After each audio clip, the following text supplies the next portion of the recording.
Hello పిల్లలు, ఈరోజు మరొక స్టోరీ చెప్పుకుందాం. ఆ స్టోరీ పేరు కుందేలు ఉపాయం. ఒక అడవిలో ఒక తోడేలు ఉండేది.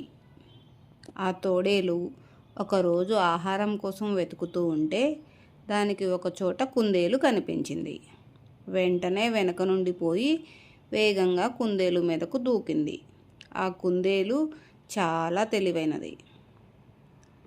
ఎలాగైనా సరే ఆ తోడేలు బారి నుండి బయటపడాలి అనుకుంది. వెంటనే బాధతో మూలగసాగింది. కుందేలును తినబోయిన తోడేలు అది బాధతో విలవిలలాడుతుంటే చూసి ఆగిపోయింది. ఏమైంది అని అడిగింది అనుమానంగా. ఇందాకే పాము కరిచింది.